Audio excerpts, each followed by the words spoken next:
Good evening, and welcome to the second night of the WISE University of Pittsburgh Conference, Peace and Security During Uncertain Times. My name is Julia Santucci, and I'm one of the co-founders of the Women in International Security, or WISE, University of Pittsburgh chapter. In my day job, I'm a senior lecturer in intelligence studies in the Graduate School of Public and International Affairs here at Pitt, and I'm also the director of the Johnson Institute for Responsible Leadership. The Johnson Institute is proud to serve as a co-sponsor of this event, along with the Graduate School of Public and International Affairs, the School of Nursing, the Matthew Ridgway Center for International Security Studies, the Ford Institute for Human Security. We owe tremendous thanks to the support that we've received from Pitt's Chancellor and Office of the Provost, which came in the form of a Pitt Seed grant to start our chapter of WISE on campus last year, and to support events like this conference. Chancellor Gallagher and Provost Cudd are dedicated to fostering diversity and inclusion on campus, and we truly appreciate their generous support.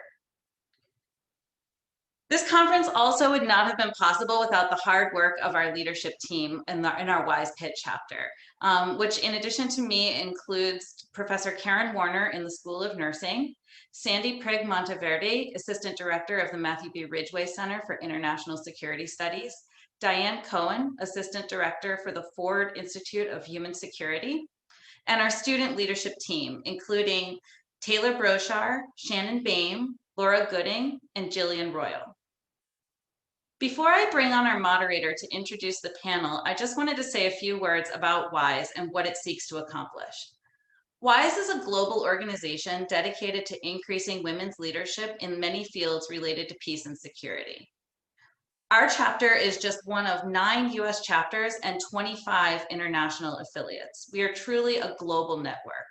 This network consists of over 4,000 members and sponsors things like leadership training, mentorship opportunities, and networking programs, as well as research and substantive events focused on current policy problems. And we'll be getting to a really important one today. A large body of research tells us that countries are more stable, prosperous, and secure when women are included in decision-making around issues related to peace and security. Yet too often, women are excluded from the table when it comes to making these decisions, including right here in the United States. For example, CIA, where I started my career, women comprise about half of the workforce, but only 36% of senior intelligence officers. At DoD, women comprise only less than 40% of the civilian workforce, and they're less than 16% of the military. The statistics get even worse for women of color, and that's when you can find them at all. A mere 3% of US Foreign Service officers at the State Department are African American women, and I can only think of one African American woman ambassador currently serving our country as a chief of mission overseas. This week, our conference is taking on some really tough issues: arms control, climate change, global health. If we want to tackle these challenges and make our world a safer, cleaner, more secure, and equitable place, why would we leave out half the population? In a 2015 speech in Kenya, President Obama put it even more bluntly when he said, "Imagine if you have a team and don't let half of them play. That's stupid. That makes no sense." At WISE Pitt, we agree, it makes no sense. And so we are dedicated to creating research, learning, and professional development opportunities for our members so that they can enter and succeed in the many fields related to international peace and security. We also try to expose our members to women who are already making important contributions in these fields. Our panelists tonight have deep expertise on issues related to arms control, nonproliferation, biosecurity, national defense, and diplomacy, and I am so honored that they agreed to join us. I'll close by noting that WISE is open to people of all genders and gender identity. Advancing a more inclusive peace and security community requires all of us to work together, including men. And I'm delighted to now introduce one such gender equality ally who will moderate our panel tonight. Dr. Ryan Brauer is an associate professor of international affairs here at Pitt in the Graduate School of Public and International Affairs, and he was one of our chapter's founding members. Ryan's research examines the sources and use of military power in the international arena and he is the author of Commanding Military Power, which was published by Cambridge University Press in 2016. At present, Ryan is working on projects examining multinational coalitions in battle, the causes and consequences of soldier surrender in war, and the scope and intensity of uses of force by democracies. He received his PhD from the University of Pennsylvania and his BA from the University of Chicago. Ryan, thank you so much for agreeing to moderate this panel, and over to you. Thanks very much, Julia. And thank you to the leadership and members of WISE for putting on this conference. And thank you all for being in the audience tonight. As Julia said, my name is Ryan Brauer. I'm Associate Professor of International Affairs in the Graduate School of Public and International Affairs here at the University of Pittsburgh. I'm delighted and honored to have been asked to moderate this panel this evening. Our focus on new approaches to arms control and nonproliferation is both vitally important and exceptionally timely. Virtually from the moment that nuclear weapons were created, academics, policymakers, and even military officers worried about how to control their spread and use.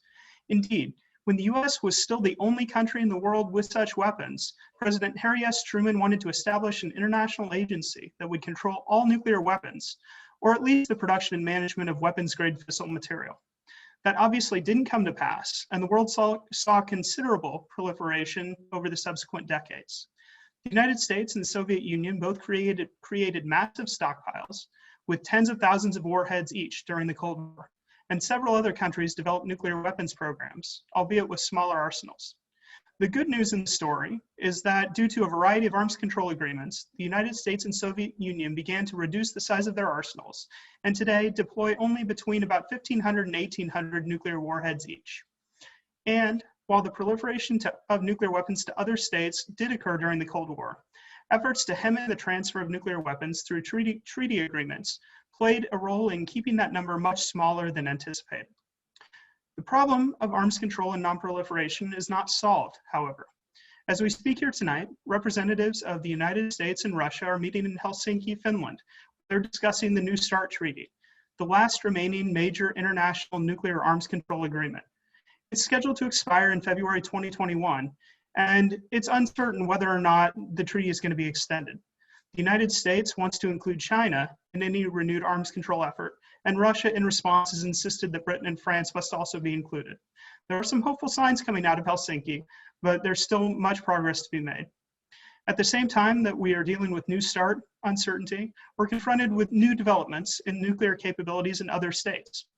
Recent reports suggest that North Korea has been building up its nuclear arsenal over the past several years, even as Kim Jong-un has been meeting and trading personal letters with Donald Trump, and he may well be on the verge of developing usable submarine-launched ballistic missiles. And beyond nuclear weapons, the wide-ranging and devastating pandemic currently ravaging the globe and the United States in particular has driven home the point that arms control efforts very likely need to extend to other weapons of mass destruction, to include chemical and biological weapons. These weapons, too often considered an afterthought in much arms control and non-proliferation thinking, suddenly look a lot more threatening. We have a lot to discuss. Happily, we have three experts here to talk about some of these myriad issues in contemporary arms control and non-proliferation challenges. Our first panelist tonight will be Dr. Amy Nelson. Dr. Nelson is a research fellow at the Center for the Study of Weapons of Mass Destruction at the National Defense University, and a research scholar at the Center for International Security Studies at the University of Maryland. Her work focuses on arms control as a form of decision-making under conditions of uncertainty, the efficacy of arms control and export control regimes, and the impact of emerging technologies on non-proliferation and disarmament efforts, among many other topics. She's multidisciplinary in her approach to these questions, drawing on insights from neuroscience, psychology, and behavioral economics to inform her analysis. She earned her PhD in political science at the University of California, Berkeley, and has previously worked as a Robert Bosch Foundation Fellow in Germany, as a Stanton Nuclear Security Fellow at the Council on Foreign Relations, and at the State Department, where she was a policy analyst in the Directorate of Defense Trade Controls, and a member of the U.S. Arms Control Delegation to the Organization for Security and Cooperation in Europe. The title of her talk tonight is How Should We Think About Arms Control Today? Our second panelist is Dr. Rupal Mehta. Dr. Mehta is an associate professor of political science at the University of Nebraska-Lincoln. Her work focuses on the dynamics of nuclear proliferation, as well as extended deterrence, nuclear latency, and strategies of coercion. Her recently published book, Delaying Doomsday, explains why some states that have started nuclear weapons programs halt them, a topic that many in Washington, D.C. and elsewhere want to know a lot more about. In addition to publishing in many top academic journals, Dr. Mehta regularly publishes on topics related to her work in popular outlets like the New York Times, the Washington Post, and War on the Rocks. She earned her PhD in political science from the University of California, San Diego, and has previously worked as a Stanton Nuclear Security Postdoctoral Fellow at Harvard University.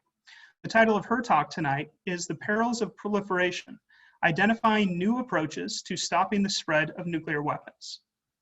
Our final panelist is Ambassador Bonnie Jenkins. Ambassador Jenkins has spent her career working on matters related to the management of weapons of mass destruction. She began her civilian career in the federal government at the now dissolved U.S. Arms Control and Disarmament Agency, where she served as legal counsel to American ambassadors and delegations negotiating WMD and conventional arms control, disarmament, and nonproliferation treaties. She's also served as a legal advisor to a variety of international bodies tasked with implementing such treaties. Her most recent position in the federal government was as ambassador in the State Department, where she served as the coordinator for threat reduction programs in the Bureau of International Security and Nonproliferation. In that capacity, among other things, she coordinated the Department of State's programs and activities to prevent WMD terrorism, with programs funded by other U.S. departments and agencies, as well as similar programs funded by other governments. She was also the State Department's lead to 4 nuclear security summits held between 2010 and 2016. Since leaving government service in 2017, she's founded and served as the executive director of Women of Color Advancing Peace, Security, and Conflict Transformation, is currently the chair of the steering committee of the International Women's Conference on Preventing Proliferation of Weapons of Mass Destruction to Non-State Actors, and is the chair of the Committee on Radioactive Sources, Applications and Alternative Technologies in the National Academy of Sciences. Ambassador Jenkins earned her PhD in International Relations from the University of Virginia and holds law degrees from the State University of New York at Albany and Georgetown University. She's also served as a fellow in the International Security and managing the Atom programs in the Belfer Center at Harvard University. Her talk tonight is titled Challenges to Biosecurity Posed by COVID-19. Each of our panelists will speak for about 15 minutes, and then we will open up for a question and answer session. Please use the Q&A function at the bottom of your screen to submit your question. I will do my very best to help us get through as many questions as possible in the time that we have together tonight. With that, let's turn to our first panelist, Dr. Nelson. Thank you, Dr. Brauer, and good evening to everyone. I'm delighted to be with you tonight, and thank you so much to the Pitt chapter of WISE for the invitation. I am thrilled to be on this panel and in the company of my esteemed and very accomplished colleagues. So tonight I want to talk about how we should be thinking about arms control today in light of recent events. Indeed, what was previously a constant, a stalwart of the US and its allied security apparatus, a signal that the threat of annihilation from the innovation of new weapons and the evolution of existing ones could be subject to constraint, and that human capital could be used to roll back existential crises just as it had been used to perhaps inadvertently create it. Arms control has served as a symbol of constraint. The constraint that defines us as humans, defined by the ability to use what is good about our collective humanity to overcome perhaps the Hobbesian instinct for self-help, and the often nefarious second and third order effects from the human capacity for innovation. And yet today we so often hear the word crisis in conjunction with the words arms control, which underscores the message that the current, quote, state of arms control is one of devolution, and it seems a disheartening trend. In recent years, we've seen a rollback of decades of trust building, threat reduction, a narrowing of the pathways that lead to war, a triumph of the perils of innovation, the existence of saber rattling, over the will to collectively bolster the security of people and the planet.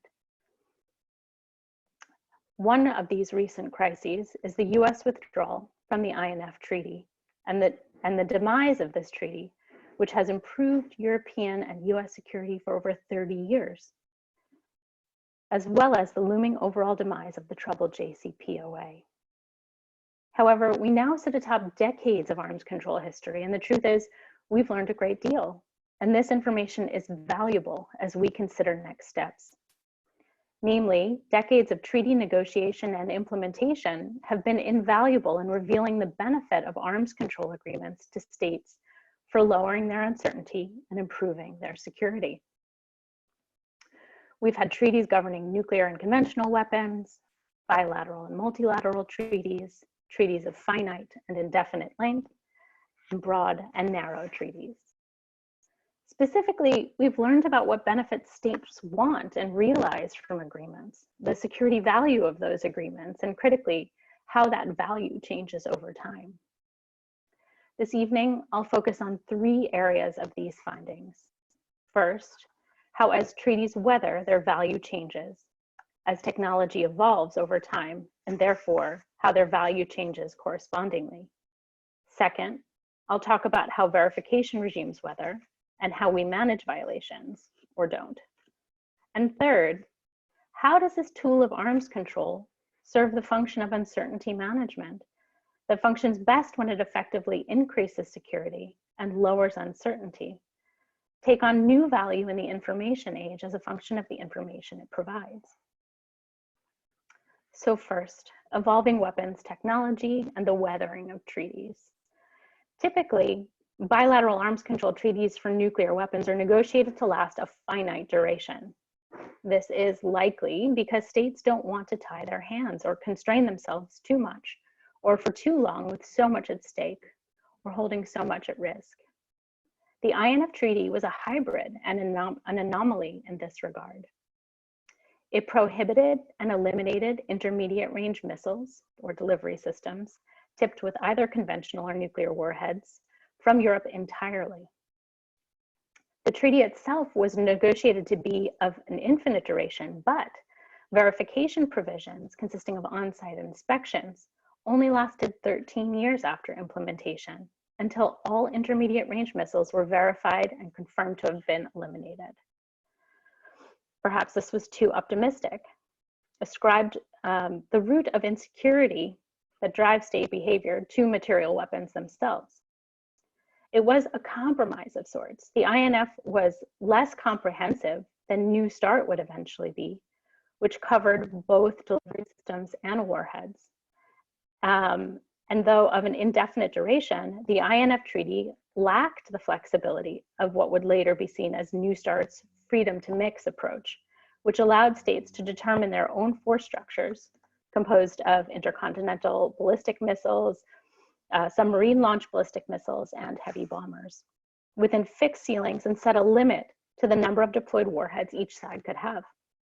With INF, the Soviets retired their SS-20 missile, developed by Moscow in the mid-1970s, to replace the SS-4, innovated from strides made in the use of propellant or solid fuels, and SS-5s, also using storable propellant and providing improvements in accuracy and range in the 50s and 60s, respectively.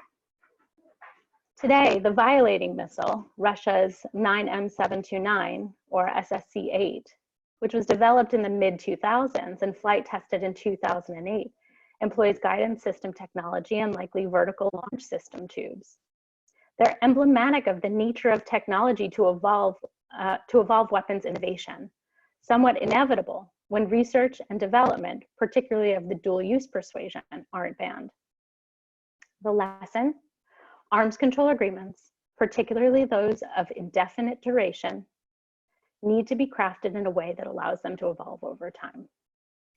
Because not only should we assume that new technologies, and in turn weapons technologies, will come into existence, agreements need to be designed to have sufficient provisions and be rigorously maintained for adjusting to capture these developments.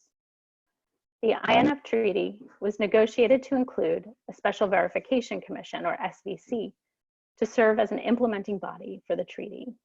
It was intended to resolve questions of compliance.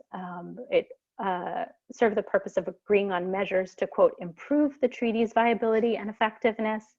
And it could be, either side could convene the SVC at any time. and yet the SVC was seldom convened. And in the case of INF, it was and charges of violations, it was only convened after a protracted period of bilateral exchanges, and all in all, convened too late. Arms control treaties work best when viewed as living, breathing, evolving regimes, when they are actively maintained and routinely allowed to evolve. Second, lessons learned on verification mechanisms and treaty violations. We need to think harder about how to manage treaty violations. In short, we now know we should expect that a treaty will be violated at some point in its lifetime. And by this logic, the longer a treaty lasts, the more likely it is to be violated. Arguably, the INF Treaty was negotiated with a singular goal in mind: to eliminate mid-range delivery vehicles and to verify their elimination. Once this elimination was complete and the compliance verified at the 13-year mark, the verification provisions terminated. No further on-site inspections were conducted, either by procedure or request. The treaty itself made no provision for compliance concerns once elimination was verified. Thus, the treaty design didn't take into consideration A, the likely evolution of missile technology, and B, a shift in US-Russian relations. Once the verification inspections were complete, the treaty had neither means nor mechanism for providing information so valuable to state security. It increasingly became a symbol of better times in US, Russian, or Soviet relations, rather than a meaningful tool for increasing security and lowering uncertainty. So what does this tell us? Well, first, because we should expect violations, we now know that inspections and data exchange should continue throughout the lifespan of a treaty. Second, because violations are likely, particularly as the treaty ages, we also now know that dispute resolution mechanisms are essential to the overall health of an arms control treaty, and they must be robustly integrated and actively maintained throughout the lifespan of the treaty. And third, there is a great deal more thinking to be done with respect to treaty violations. Perhaps because violations after the elimination of intermediate range missiles weren't anticipated during the negotiation of INF. Perhaps this was the case. As such, the only risk associated with violating the INF Treaty came with, to draw on Freddie Clay's seminal 1961 article after detection, quote, the risk of being discovered. Clearly, a risk the Russian Federation was eventually willing to take. Increasing probability of detection through inspections won't deter a potential violator who thinks they can discourage, circumvent, or absorb US NATO responses, whatever they may be, to those violations.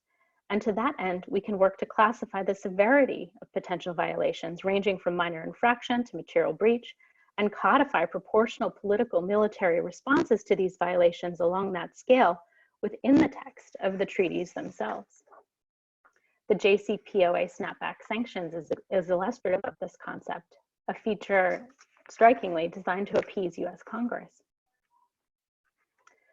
And finally, we've learned much about how arms control functions as a tool of uncertainty management, particularly in the information age.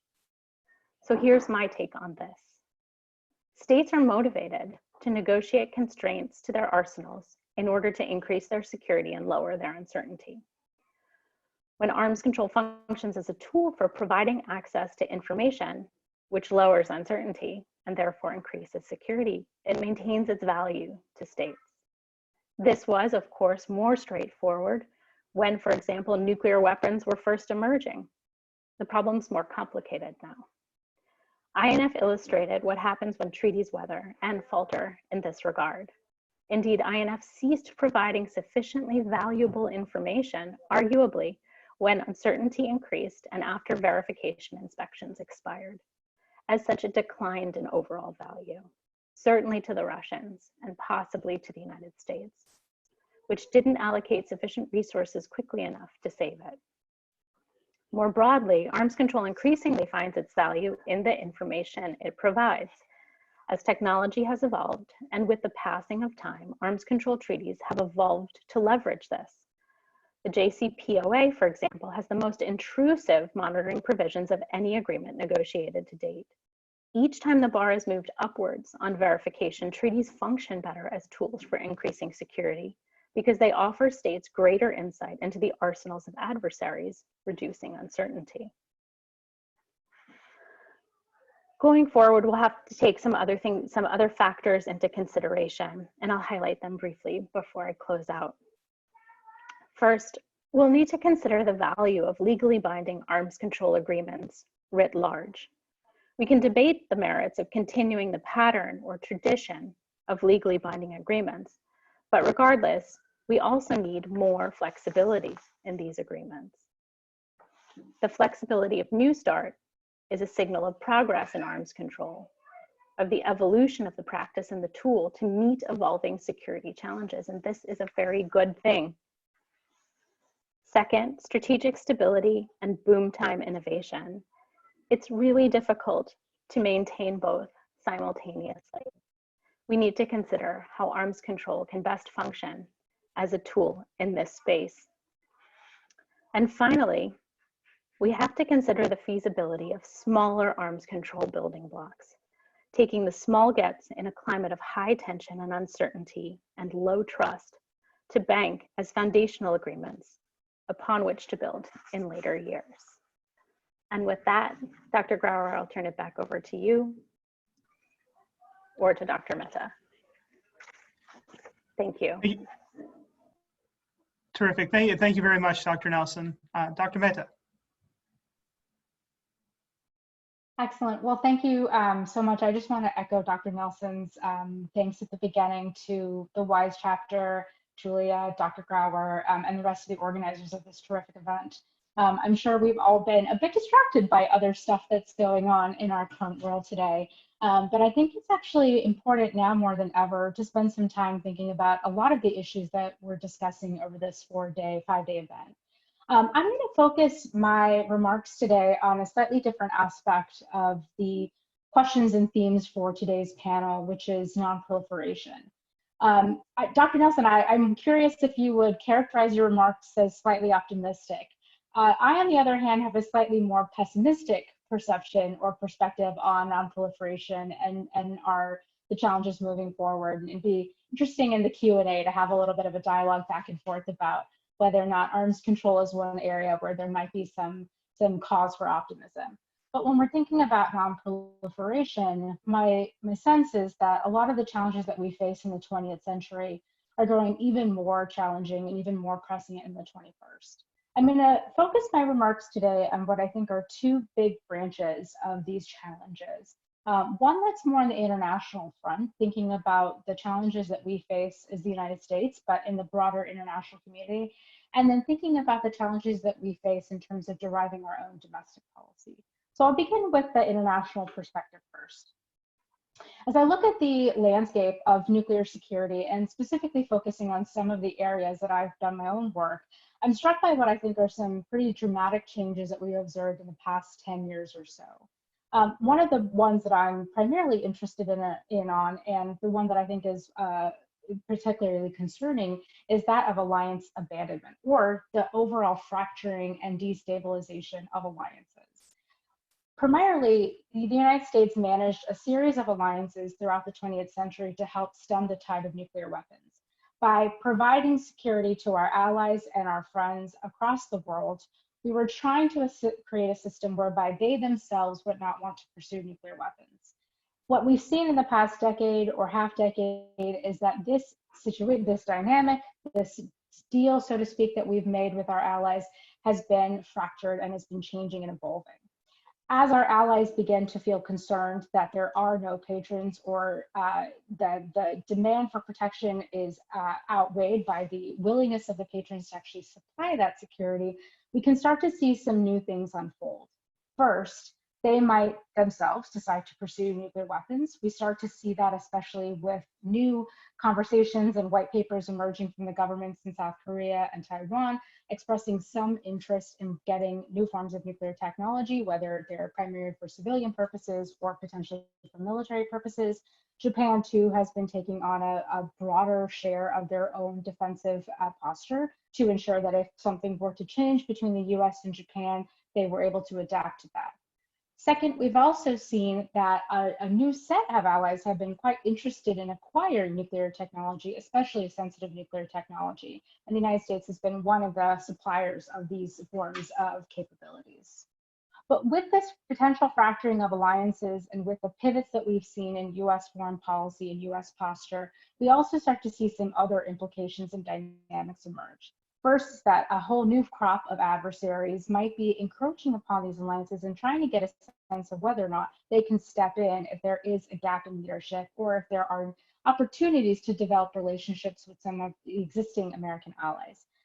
One of the most striking things that I came across when I was doing field research in Japan last year was that the Russians and the Japanese were starting to work very closely on negotiating territorial control over some islands that had been in long dispute.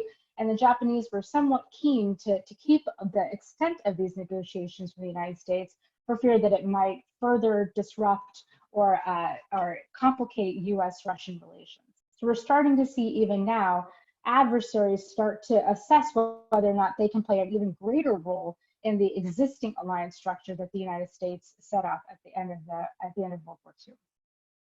Coming with that, we also start to see shifting arms control treaties and bilateral and multilateral institutions that are meant to protect the international system, especially by trying to curb the spread of nuclear weapons. What that has meant is, as Dr. Nelson mentioned, there's been some degree of relaxation or actual violations of existing arms control treaty, and even more limited enforcement and cohesion around some of the existing foreign policy and nuclear security goals that we've had since the introduction of nuclear weapons in the international system. My sense is that if you look at the international system today and what we're observing with the pandemic, it's highlighting into some degree just how fragile the international system is without leadership or with debates over the leadership and with the emergence of new potential leaders and hegemons.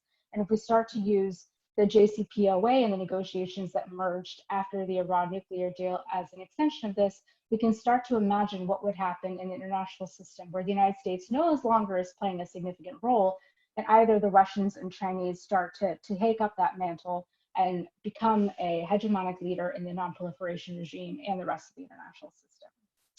And lastly, one other part of the international security landscape that's quite concerning is the establishment and further development of new nuclear and non-nuclear technologies that are further exacerbating crises and efforts to de-escalate.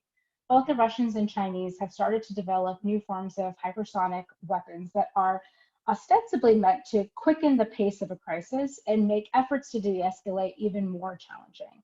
In the context of crisis bargaining, this poses real concerns about how the United States and potential adversaries would manage to discuss, negotiate, and identify avenues or paths for de-escalation in the midst of a weapon that can go faster than any other we've seen in the history of nuclear weapons so far.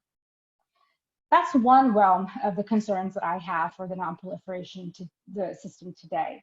The other comes from what I think are issues with US policy regarding nuclear security and nonproliferation. And again, these are not specific to any particular time frame. These have been longstanding issues, but I want to highlight what I think are just a few that have become really prescient in the past 5 to 7 years, in part because I think that they provide some avenues for thinking about policy implications or recommendations as we move forward and as we start to face an even more complicated geopolitical environment. One of which, as I mentioned, is there's not a clear sense of leadership in the nonproliferation regime.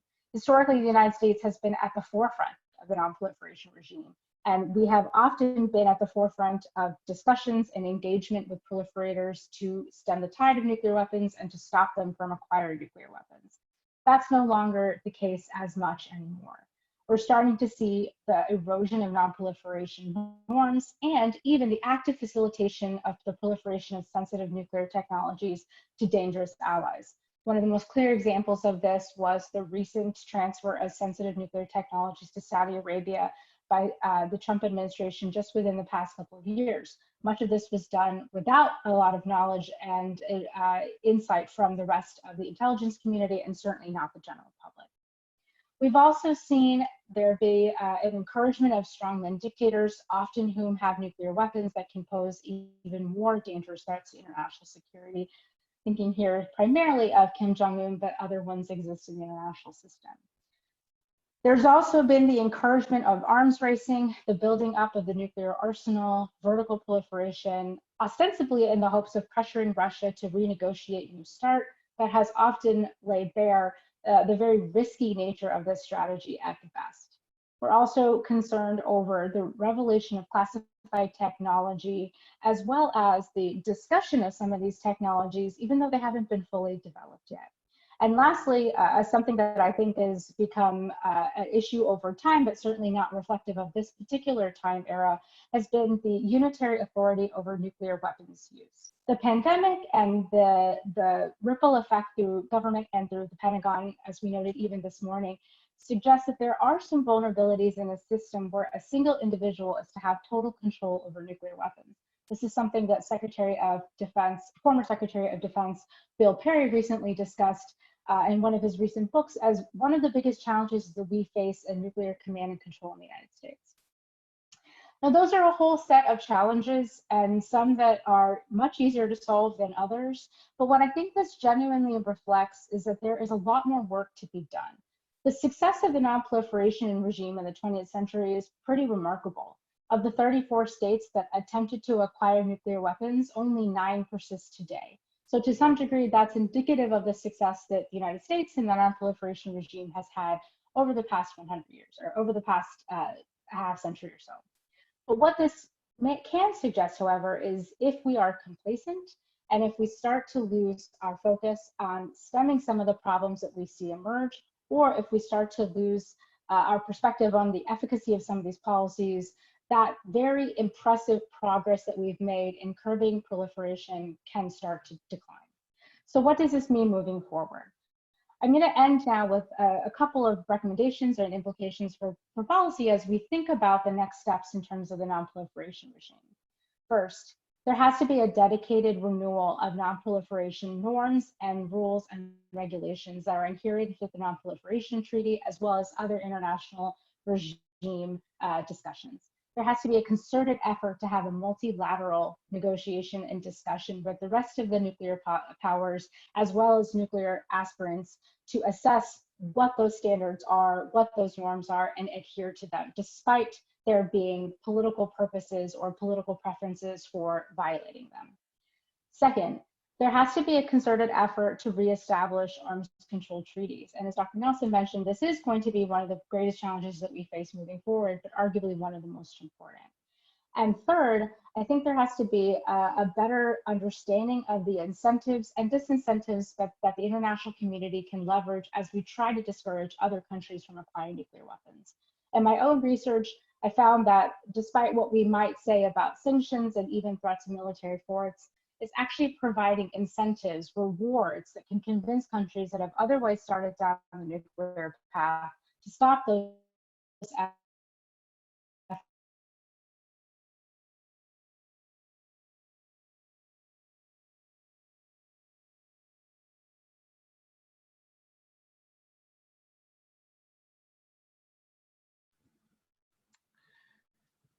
I think we're having technical problems with Dr. Mehta.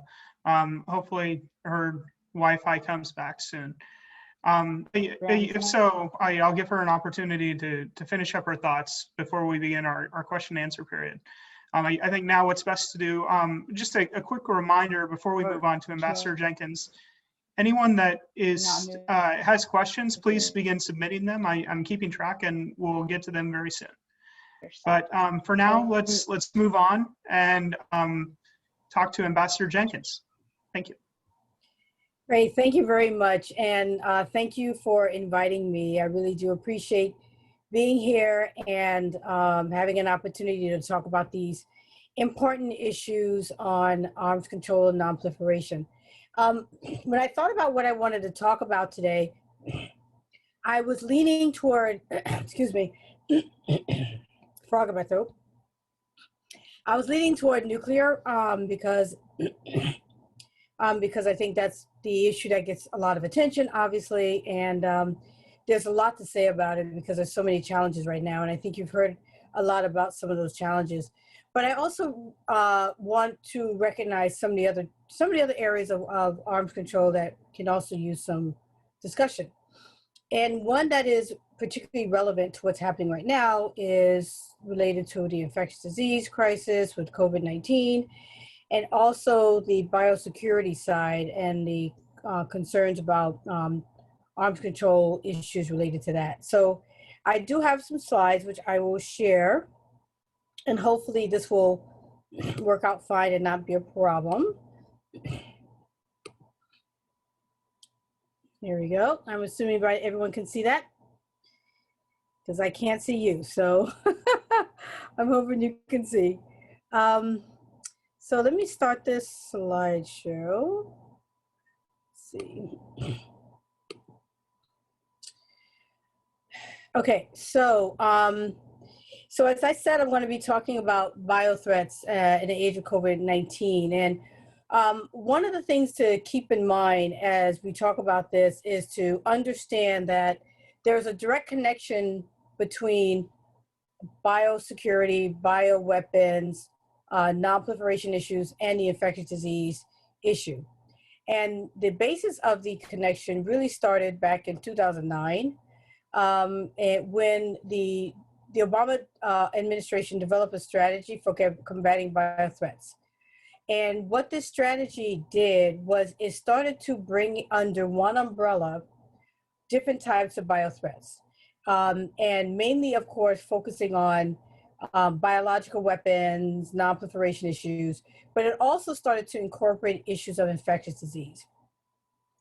And the reason why is because there was early thinking in 2009 that when you're talking about a biological weapon, or if you're talking about an infectious disease, a lot of the people in the government who work on those issues are the same. And also we need to have, and I'll talk about some differences, obviously. And we also need to have a more holistic approach to how we look at biothreats, regardless of the origination of those threats, regardless of whether it's an accidental disease that results, or if it's because there were individuals who went about who made an effort to get biopathogens and create a disease. And the strategy was actually launched at the Biological Weapons Convention in December of that year in Geneva, for obvious reasons, because it's biothreats, and that we knew that was a good place to launch it at the convention. As many of you know, the Biological Weapons Convention has been around since 1975, and it is the Nonproliferation Disarmament Convention for bioweapons, like the NPT is for nuclear weapons, and conventional, and the Chemical Weapons Convention is for chemical weapons. So this is the bio side. And so I started working in the government in 2009. And so what started to happen is, even though my area is biosecurity, nuclear security, chemical security, nonproliferation, arms control issues, I started to get more involved in the infectious disease area because the government was starting to pull all of those together into what later became the Global Health Security Agenda, which I will talk about. But so when we talk about biothreats and biosecurity and nonproliferation, you have to understand it now in a much bigger context, because that's pretty much how the U.S. has been approaching these issues since 2009. So the national strategy for countering biological threats had several components. It had 7 objectives to protect against the misuse of life sciences to support biological weapons proliferation and terrorism. Okay, so, and the first one that you see under the 7 is promote global health security, right? So increase availability of and access to knowledge and products of life science that can help reduce the impact from outbreaks of infectious disease, whether natural, accidental, or deliberate. So here you see the direct connection already made between biosecurity, nonproliferation of bioweapons, and infectious disease. And they're bringing it together under this concept of, as I said, global health security is a part of preventing biological threats. Because we're looking at whether a disease is natural, accidental, or deliberate, it doesn't matter which one, it's captured under this countering biological threat perception and understanding and strategy. So, as I said, I came into this through the deliberate side, because that's what I work on. And then we had individuals from other parts of the government who came in through the natural and accidental. And we'll talk about that a little more. Other parts of the countering biological threats: reinforce norms of safe and responsible conduct, obtain timely and accurate insight on current and emerging risks, take reasonable steps to reduce the potential of exploitation, expand our capabilities to prevent, attribute, and apprehend. So here you get into more of the apprehending, because obviously somebody does something deliberate. But keep in mind, these are all part of the same strategy. We're talking about, infectious disease, apprehending bad people who might be doing something deliberately, which fits under my category, but looking at it all together. Communicating effectively with stakeholders, ensuring the U.S. government advancing coherent and coordinated messages, transform the international dialogue on biological threats, and promote a robust and sustained discussion on evolving biological threats and identify mutually agreed steps to counter it. So once again, you're seeing a connection between biological threats, nonproliferation, but also, engagement and working with other countries, and also incorporating the idea of infectious disease. So between 2009, when this was launched, and the next few years, between 2013, there continued to be much more of a bringing together of issues of biological threats, whether they're natural, accidental, or deliberate. Okay, and keep in mind that COVID-19 is an accidental. It fits under the accidental side. It fits under the natural side, excuse me. It's a natural disease. And what I worked on was deliberate. So I'm working on making sure that people don't make a COVID-19 on purpose. Okay, but we're all looking at it together. So between 2009 and 2013, as I said, we started to gel this together more and more, and you had more people in the US government who used to work on these issues separately starting to talk together. So I started talking a lot more with people from the CDC, Department of Health and Human Services, Department of Agriculture, plus DOD, who did a lot of the biosecurity work as well, and FBI. So we all started talking more together because we're having this whole of government approach. But we started to realize, as in 2013, that there was more and more increase of diseases going around the world. And so we realized that you had SARS, that cost $30 billion. You can ignore that thing that says Ebola in there. And we recognized the anthrax attacks was $1 billion to clean up. We had H1N1 that killed 284,000 people. You had AIDS. And so we realized we have all these diseases that are multiplying and they're spreading fast. And then we also realized that we had the international health regulations, which are by the World Health Organization, which says countries are prepared to deal with infectious disease. Back in 2013, we already knew that less than 30 countries could say that. So we knew that there was a problem, and we knew that we would have to do something to deal with infectious disease. But in all of this talk, we also included the issue of biosecurity and ensuring that, pathogens are not spread around the world, that they're not proliferating, so we can make sure that there are no deliberate uses of to make a bioweapon. So this combination of disease spread, regardless of the origin, that we are not prepared, at least 70% of countries are not prepared. We knew that back in 2013. And we also saw the economic impact. So this led to us deciding in the government that we were going to launch something called the Global Health Security Agenda.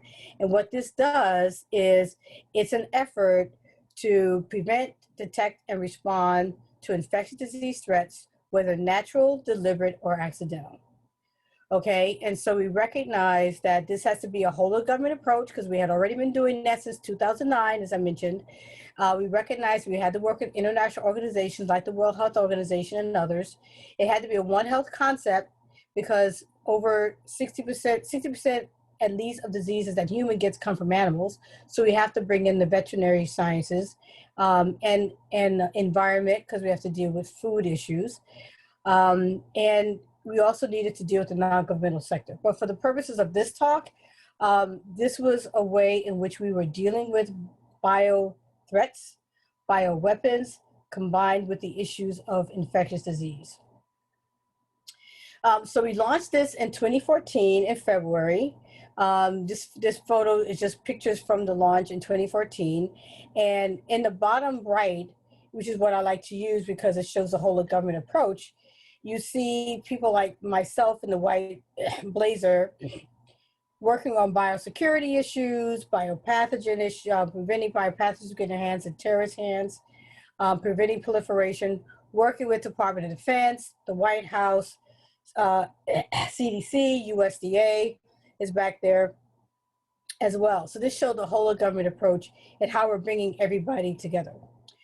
And as I said, it's prevent, detect, and respond. And so I put prevent in red because that's the bio side, the biosecurity side, the non-proliferation side, making sure people don't get their hands on biopathogens to do bad things with them.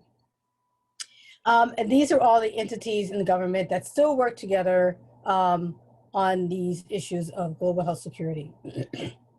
I just doing this slide just because people always ask me, what's the structure of this? So I'm just throwing this for your information that there is a steering committee that actually works on this. There's 69 countries who are partners to this. So it's more than 67 now, 69.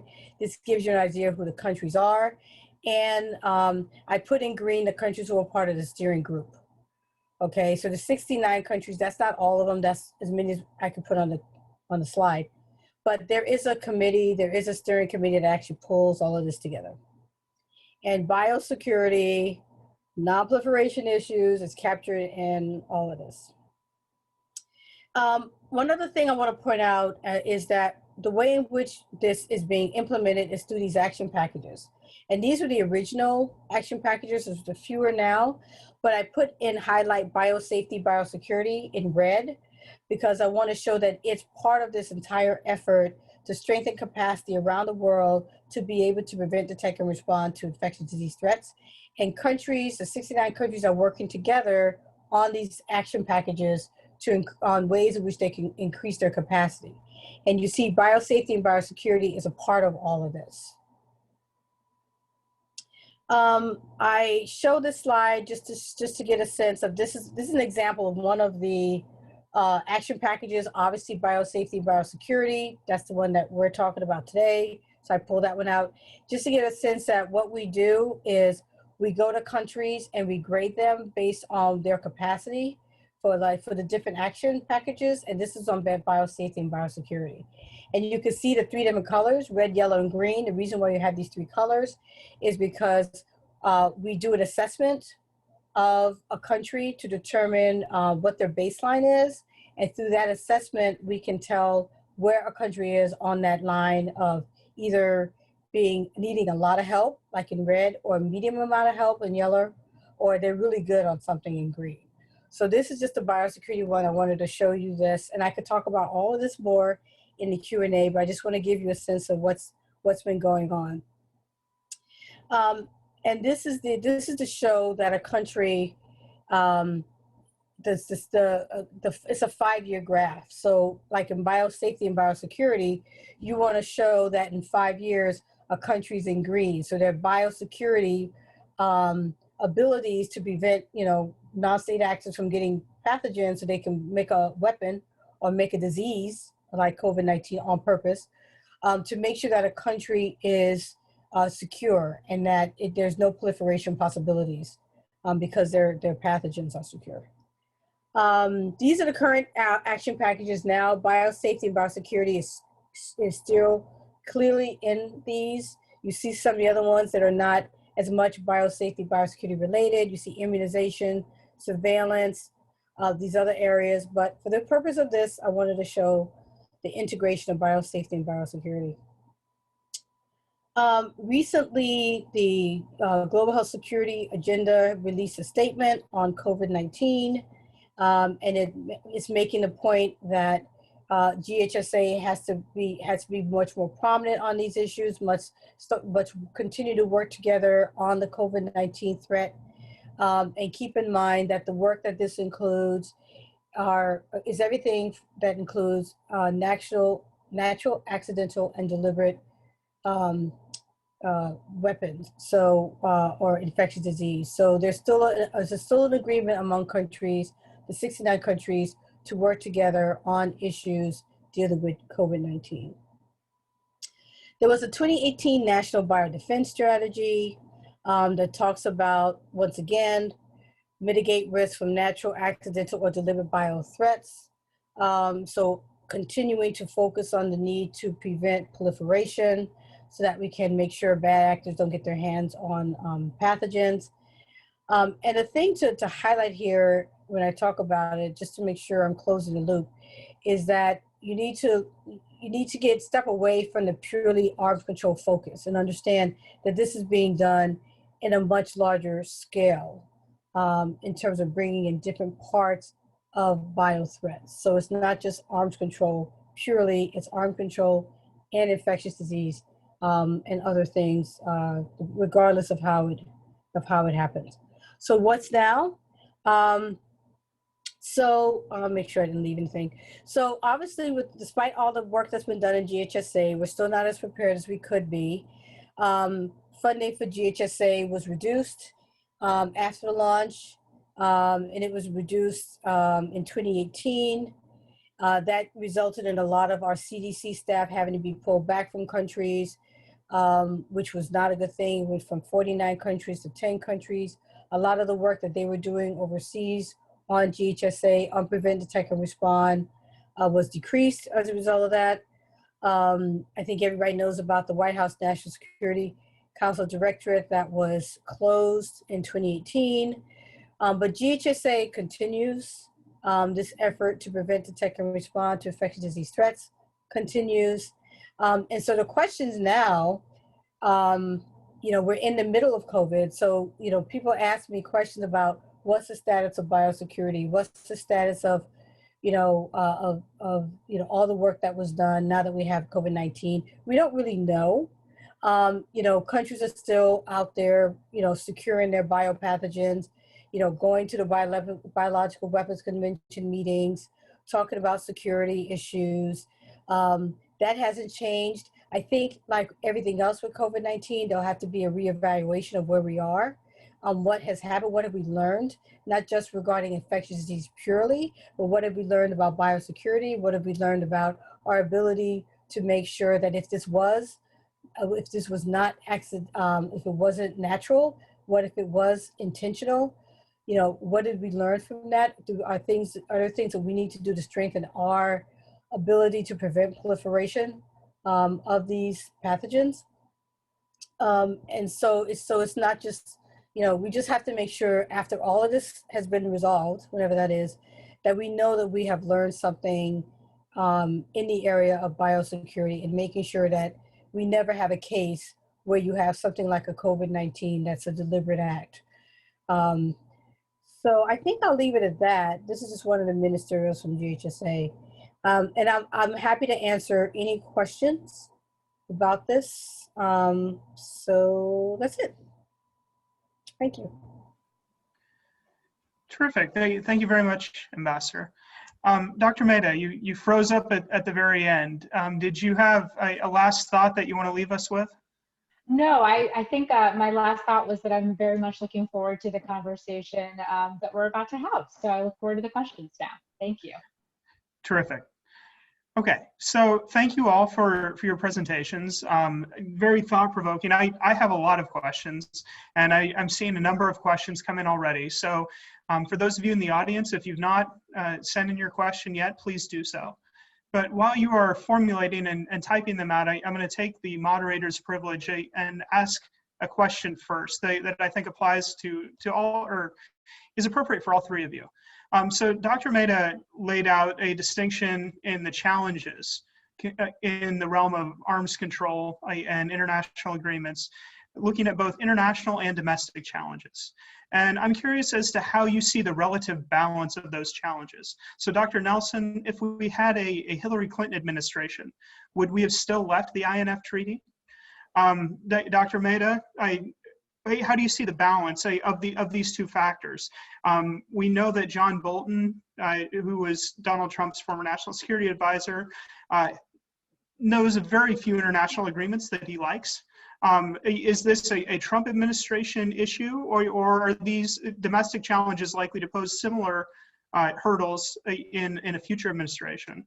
And Ambassador Jenkins, thinking about the GHSA moving forward, if we have a new administration in January, what would your advice be to get the program on track, to get it to the place that you think it needs to be to keep us safe from a potentially deliberate COVID? So, Dr. Nelson. Great, thanks so much for that question. The consensus among Clinton campaign advisors was we were on track for an INF crisis, no matter who won the election. And I think, it follows that it's very much a function of the administration, how that crisis was handled. Surely I could see in a Hillary Clinton administration a return to the negotiation table, had Russia been amenable, or management of the situation through other means than withdrawal. Also germane to the Trump administration was the insistence that the US not be bound by any nuclear agreement that China was not bound by. I think that the quote the president gave was, if China, if they're gonna do the weapons, then we're gonna do the weapons too. And obviously I don't think we would have heard something like that during a Clinton administration.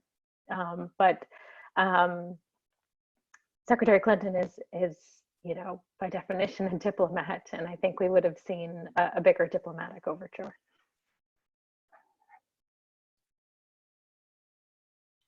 Thank you, Dr. Rao, for that question. That's a fascinating one, and I think one that will probably be the subject of many dissertations in history and political science moving forward.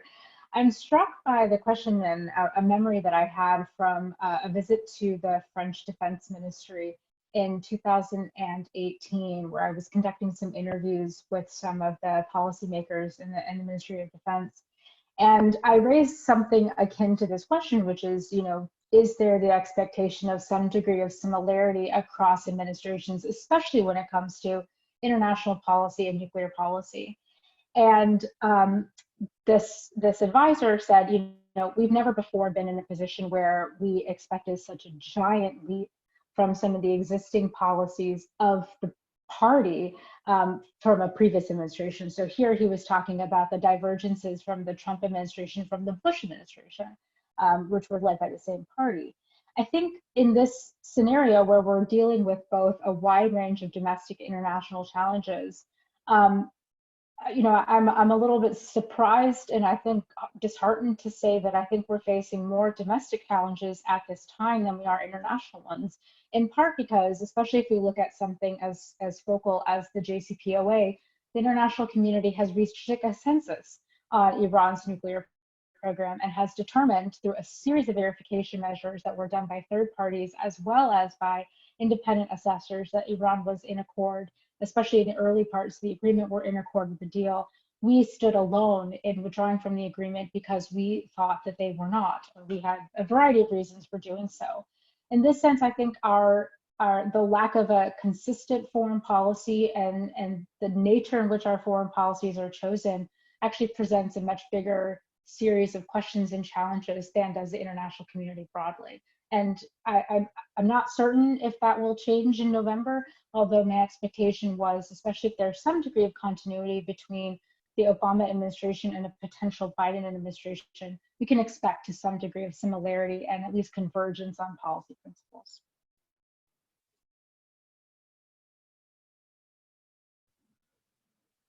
Thank you. Ambassador Jenkins?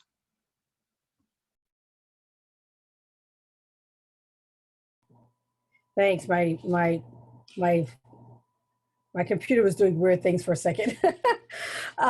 So yeah, thanks for the question. I guess what I would recommend is, first of all, we start to put more back into the effort of the GHSA.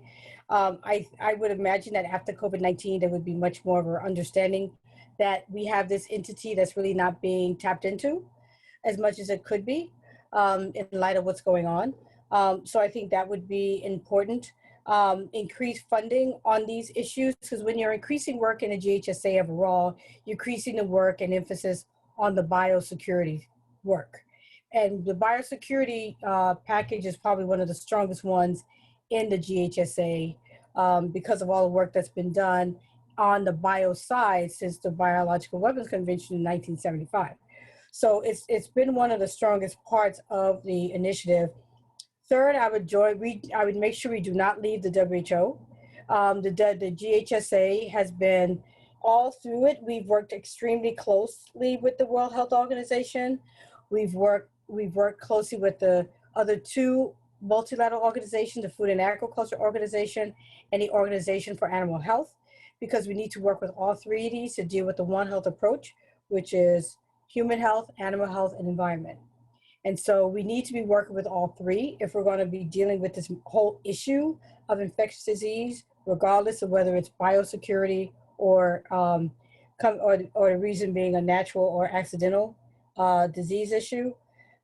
We have to see what's missing. As I said, we have to see what went wrong and how can we, develop a better process for going forward and making sure, as I said, that we strengthen the biosecurity non-proliferation side of the work.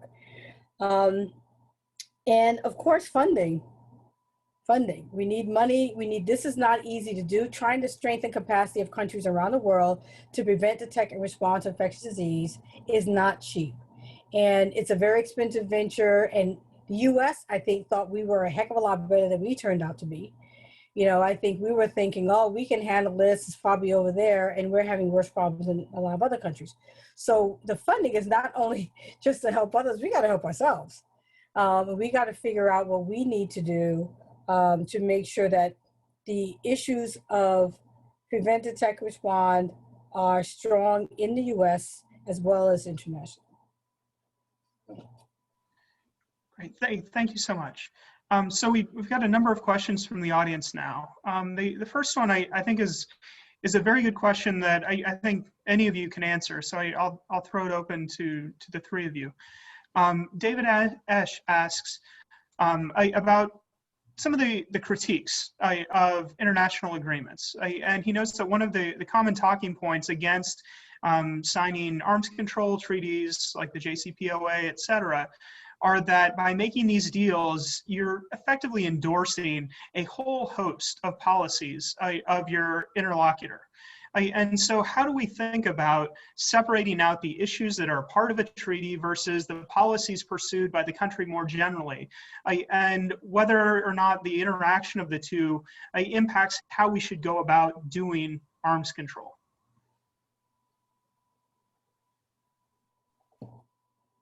I'm happy to respond. Oh, go ahead.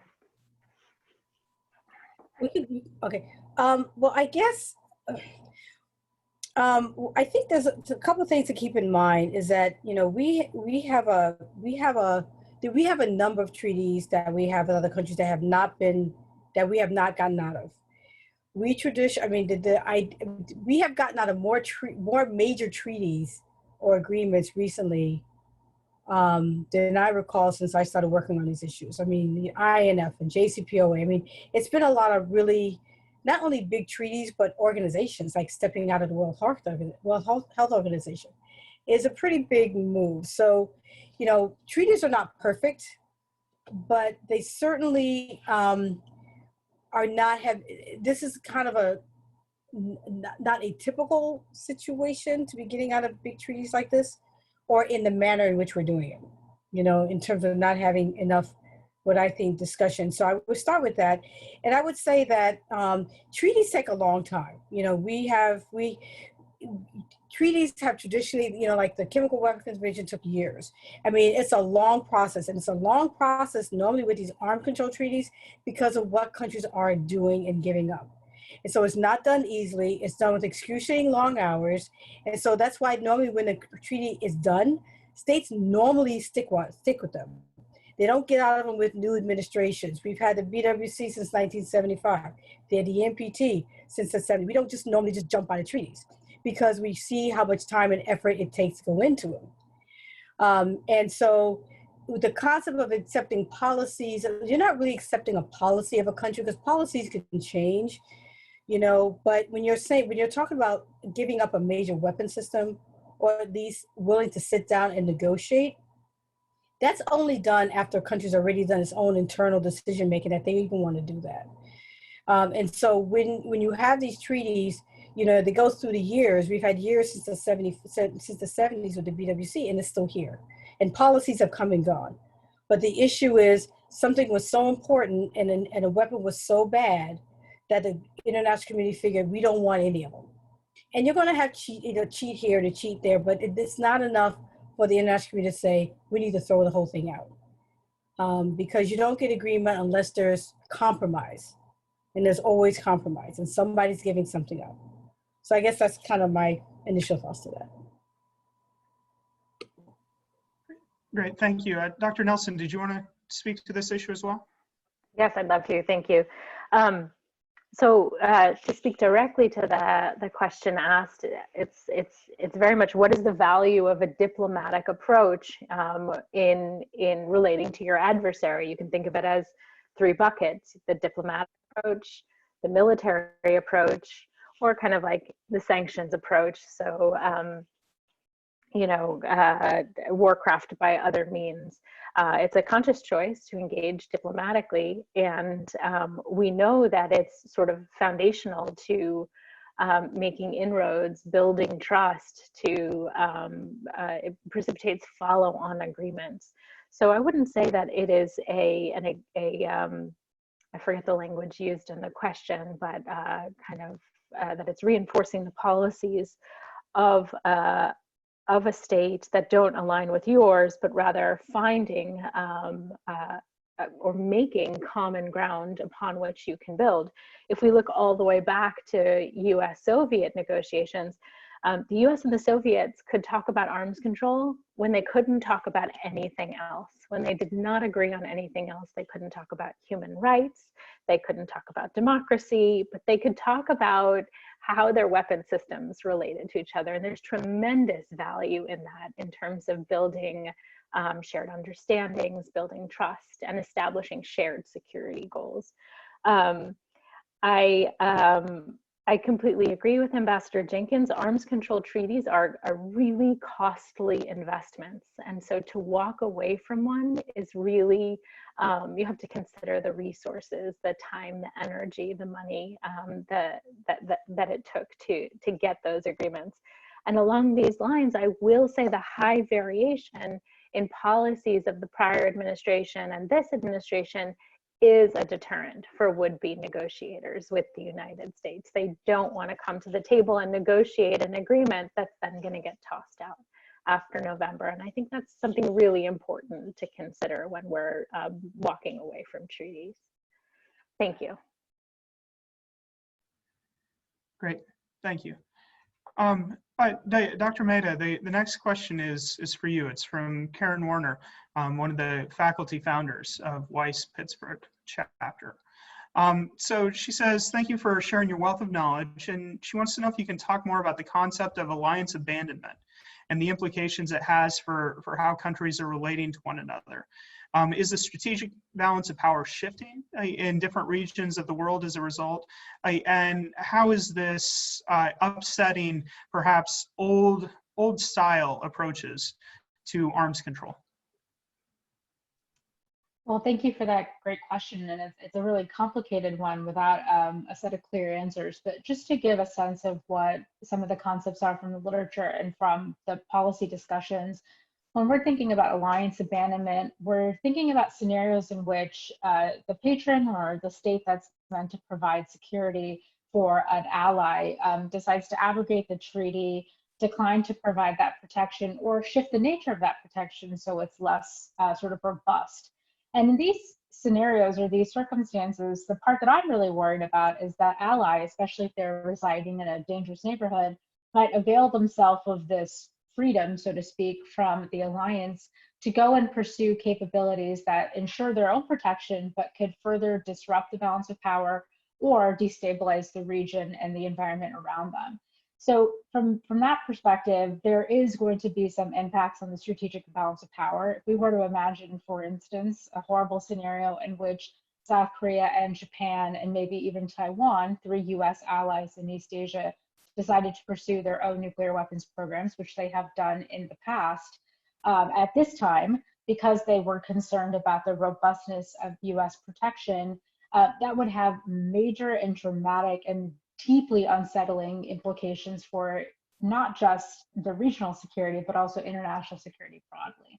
So from this perspective, alliance abandonment is one of the sort of core concerns that a lot of international relations scholars such as myself have had as we start to see much more blunt rhetoric about the transactional nature of alliances and suggesting that allies need to pay up or there will be consequences. If you're an ally and you hear this type of language, you might be very concerned that the next time there's a crisis, your patron that's there to defend you won't actually be there. Terrific. Thank you. So the next question is from Zach Young, and I again think it's one that you each could speak to in interesting ways.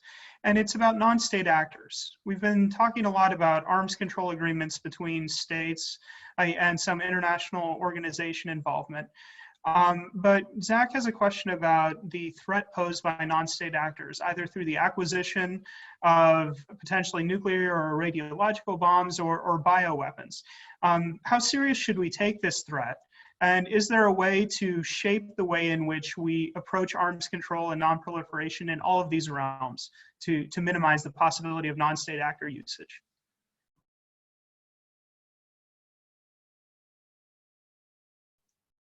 I can start, but I'm very interested to hear comments from Dr. Nelson and Ambassador Jenkins. This is obviously something that we're quite concerned about, especially as we start to see that there's been a proliferation in other forms of weapons of mass destruction, including chemical weapons. I think by and large, though, what the data has historically suggested, and something that gives me a little comfort when I sleep at night or try to sleep at night, is that to date, we haven't seen as many non-state organizations interested in acquiring full-scale operational nuclear weapons. Certainly there's been some interest in acquiring other forms of radiological devices or small-scale devices that could be used in a terrorist attack. But this broader point about establishing international efforts to both prevent the transfer of nuclear materials to these non-state organizations, as well as broader efforts to more heavily regulate the spread of these materials and technologies is a really important one. And one that I think is reflecting what I think is one of the downsides of the past 5 years of sort of disengagement or retrenchment from the international system is a lot of the discussions, a lot of the negotiations, the engagement diplomacy that Dr. Nelson and Ambassador Jenkins was talking about relies on having cooperation, information, intelligence sharing amongst not just major powers, but also regional powers that often observe or have information or intelligence on these transfers and can otherwise provide us with avenues for finding resources or for curbing the spread. I'm reminded of an anecdote that occurred during the US invasion of Iraq in 2003, when the Taliban very graciously offered to hold Pakistan's nuclear weapons for them if they were worried that something could go awry in the course of the war, and there might be some threat posed to Pakistan's nuclear weapons arsenal, and the Taliban was going to ensure that that was not the case. Obviously, in the midst of a global pandemic where there's all forms of instability, as well as a general lack of leadership and all sorts of adversaries further encroaching on territories, all the sort of challenges that we've been discussing all day, the concerns that there might be transfers to non-state organizations, thefts, or other forms of manipulation are strong. But I think to date, we haven't seen a consistent message coming out of non-state organizations that they are intending to acquire full-scale weapons capabilities. I think the areas of concern are really in the other forms of WMD that my colleagues can more appropriately speak to.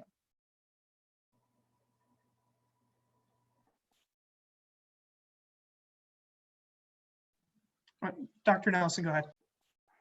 Great, thanks.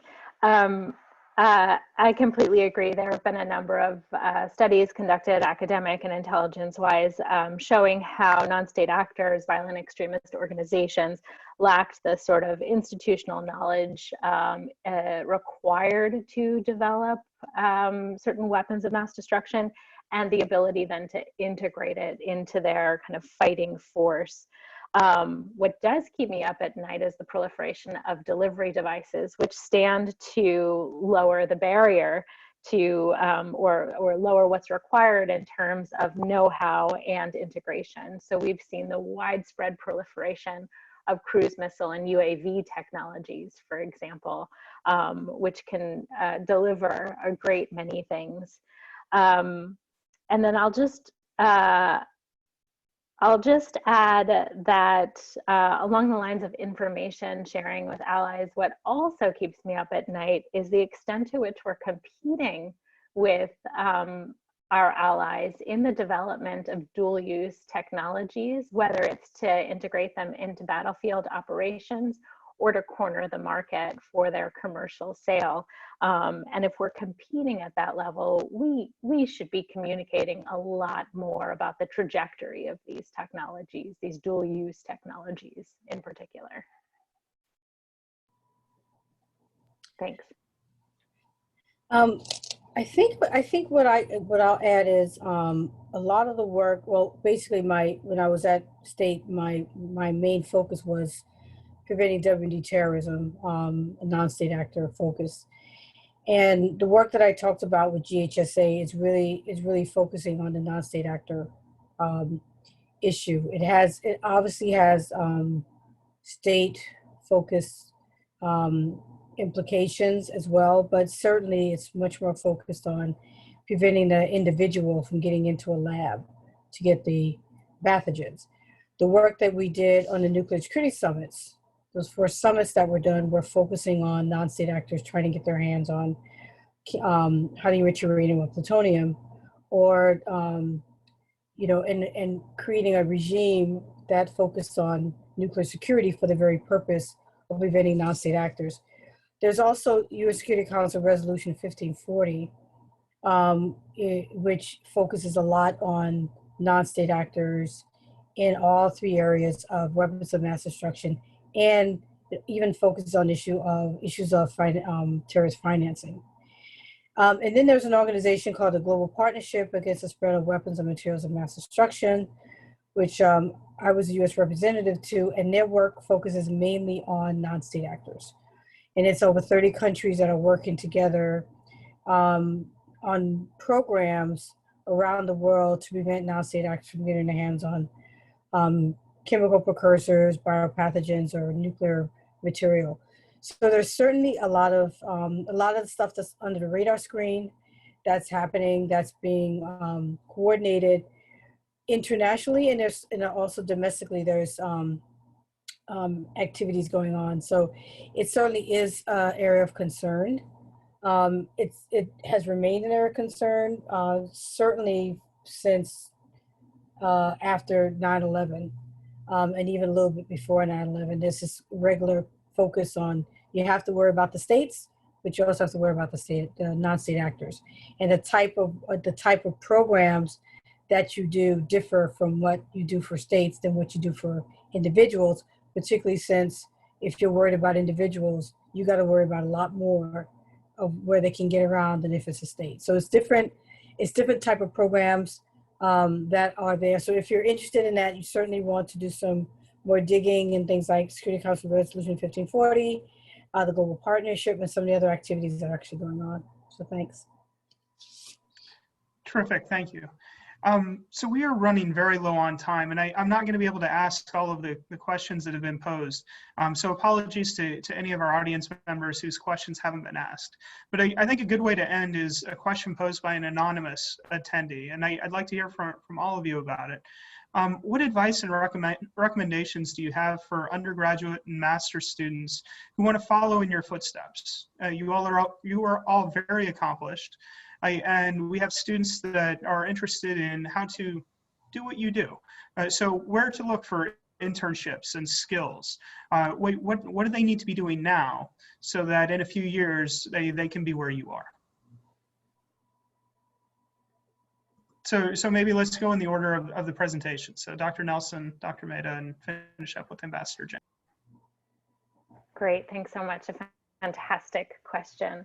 There's no magic bullet on this one, but I would say build your network. Keep asking for help, even until you'll get to a point where you just get so tired of asking for help and asking to be introduced. But rest assured that the day will come when you'll be able to repay that favor. I'm also always struck by the women in the WMD community. It's a small group, but it's a really helpful crowd. So I recommend leaning into that. Also, don't get discouraged. You're not going to get every internship. You're not going to get into every grad program you apply to. You just need one. And you'll find that it helps you develop your career, even if it wasn't your top choice, in ways that you never could have imagined. Thanks. That's a great question as well. And I want to echo everything that Dr. Nelson just said, and then put on my professor hat for just a moment and say that one of the things that I always find to be very helpful as I'm mentoring my students and encouraging them as they go on to the next phase of their career is to really pay attention to the materials, the literature that we're providing. It gives a lot of context and information, but also highlights where there's gaps to be filled and more questions to be answered, and where you and your contributions can come in. It's also really important never to give up. This is something that's, I'm just starting my career, and I've faced a lot of different obstacles, and I'm incredibly lucky to be where I am, but it took a lot of hard work and a lot of persistence to keep going, even when I was facing all sorts of challenges, and even when I was dealing with the idea that I didn't belong. You belong and you deserve to be here, and just keeping that in mind, I think is a really helpful part of this process. I think the only thing I would add is one, to look at this point in your life as one in which you can just learn and explore your what you really want to do. Don't feel that you have to be be set in stone about things that you want. I run into a lot of young people who tell me that they've been told that they have to know right now what they want to do. And I think, right, you don't have to feel like you have to do that. I mean, certainly, if there's an area you're interested in, like these areas, then certainly explore, do research, be open to different opportunities that may come along. And you can just, it's research. Like a lot of life is research and figuring out what you want. Join organizations that might be of interest. A lot of organizations have, chapters for young people or prices for young people. Join organizations, learn about the issues, get great mentors. You can have more than one mentor. As you progress in life, your mentors change. You can keep one for a long time, but, as challenges change in your life, you can adjust your mentors. And just to echo, the imposter syndrome can be deadly. It really can. And, it can really, I've seen people who talk themselves out of things because even though they've worked really hard, and sometimes twice as hard as anyone else to be there, for some reason they get there and they think, I'm not supposed to be here, even though they've worked hard to be there. And so, for me, whenever you start hearing this little voice in your mind saying you don't belong there, just first of all, try to ignore it. If you need to go to the bathroom and yell and scream at yourself in the mirror, do that. Whatever you need to do to convince yourself of what others know who helped you to get to where you are, that you deserve to be there. As we said, you deserve to be there. And the last thing is the time that you spend thinking and worrying about not being there is time that you could be spending showing that you deserve to be there. So that's wasted time and that's wasted energy, and focus it on what's important. So I think those are what I would say. Terrific. Thank you all so much. This has been a really interesting evening. I've learned a lot from each of you, and I've really enjoyed the discussion. So I appreciate you all being here, and I appreciate you letting me be part of this. I'm going to end now and throw it back to Julia Santucci for a few final words before we sign off for the evening. Thanks, Ryan, and thank you to all of our wonderful panelists. As Ryan said, it was amazing. I learned a lot from all of you as well. I was in the Obama administration at the same time as Ambassador Jenkins and had no idea those things were going on. So it's just really, really riveting to learn about all of this. Thank you. I'm just going to end by echoing a point that Ambassador Jenkins made here for all of our students in the audience, but really for everyone in the audience. This is a time to learn and explore, and we are presenting you with multiple opportunities to do that this week. So today we learned a lot about arms control, non-proliferation, and biosecurity. Tomorrow, another nexus between science and national security and international security, looking at the links between climate change and conflict. So if you thought today was a great panel, I promise tomorrow will be equally as good. Please join us, and I hope to see many of you there. Thanks again.